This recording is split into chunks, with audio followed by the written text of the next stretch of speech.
साहब इंदौरी ने कहा था कि सभी का खून है शामिल, यहाँ की मिट्टी में किसी के बाप का हिंदुस्तान थोड़ी है। तो हम तो एकता का माहौल बना रहे, हम तो प्यार का माहौल बना रहे, हम तो नफरतों को खत्म करने की बात कर रहे हैं। और मैं तांबे साहब के सामने ये कह रहा हूं कि तांबे साहब, अभी मोदी जी सिर्फ हिंदू मुसलमान की बात कर रहे हैं। गुज़िश्ता कल 2-3 हिंदू भाई मुझसे मिले और अब्दुल सलाम साहब कहने लगे कि हमने सुना है कि आप मुसलमान लोग एक हो गए। मैंने कहा बिल्कुल सही सुना है आपने, लेकिन ये तो सोचो कि हम मुसलमान एक होकर किसको वोट दे रहे हैं? शोभाताई को वोट दे रहे हैं। भाई हम मुसलमान एक हो गए, लेकिन एक होकर वोट किसको दे रहे हैं? अरे बोलो ना यार, शोभाताई को। क्योंकि हमने देखा है, हमारी अकल कहती है, हमारा इल्म कहता है और हमारा दिमाग कहता है कि इस वक्त देश को बचाना है, देश के संविधान को बचाना है, देश की एकता को बचाना है, देश के अमन को बचाना है, देश की शांति को बचाना है। क्योंकि हमने देख लिया कि एनडीए, बीजेपी सरकार और मोदी सरकार विकास के मुद्दों पर बात नहीं कर रहे हैं, नफरतों की घटिया राजनीति। और हमारा मानना है साहब, तांबे साहब, हमारा मानना है कि ये देश नफरतों पर न चल सकता है, न टिक सकता है, न बच सकता है, न तरक्की कर सकता है। नफरतों की सियासत, दुश्मनियों की सियासत, हिंदू मुस्लिम की सियासत जो आज बीजेपी कर रही है, हम साफ तौर से कहते हैं कि इंडिया अलायंस महाविकास अघाड़ी, ये जो प्लेटफॉर्म आपको नजर आ रहा है, हम हिंदू, मुस्लिम, दलित, बौद्ध, जैन सब एक साथ होकर हमने ये तय कर लिया है कि अब की बार हिंदुस्तान को नफरतों से आजादी दिलाना है।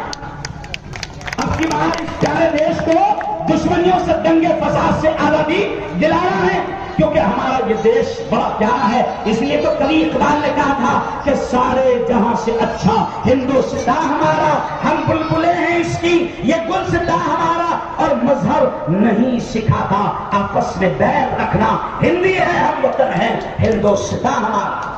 और आज हम देख रहे हैं साहब, बड़ा अफसोस हो रहा है, बड़े दुख के साथ ये कहना पड़ रहा है कि आप पीएम पद की कुर्सी पर बैठे हैं, लेकिन आप बावली बातें कर रहे हैं। आप पीएम बनकर बैठे हैं, उस कुर्सी की इज्जत को, आपकी तो खैर कोई इज्जत नहीं है, आपने तो पहले अपनी इज्जत को नीलाम कर दिया है, मगर आप पीएम पद पर बैठकर मंदिर और मस्जिद की राजनीति कर रहे हैं, आप पीएम पद पर बैठकर हिंदू मुसलमान की राजनीति कर रहे हैं।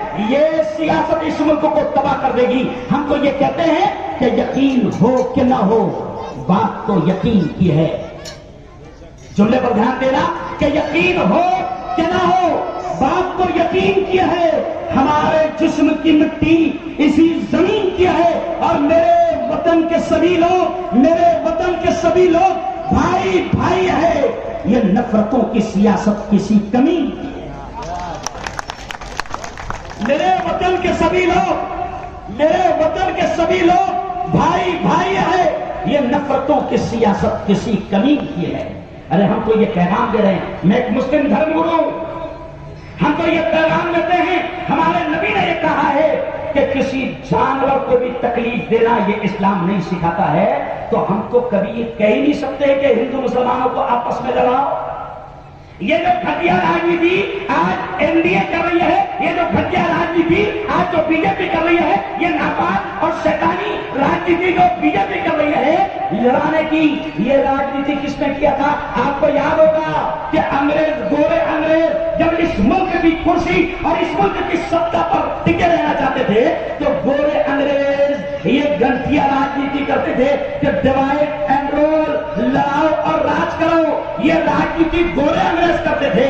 अफसोस है कि काले अंग्रेज भी आज यही राजनीति करते। तो हमारा ये कहना है, अभी कुछ लोग कह रहे हैं, अजी साहब, साबिर भाई, कुछ लोग कह रहे हैं हमारे धर्मगुरु, हमारे उलमा, हमारी मस्जिदों के इमाम, कुछ लोग मुझसे कह रहे हैं कि मुफ्ती साहब आप मुस्लिम धर्मगुरु हैं, आपके आंग में इलेक्शन वोट आ गया, मुल्लाओं के आंग में इलेक्शन वोट आ गया।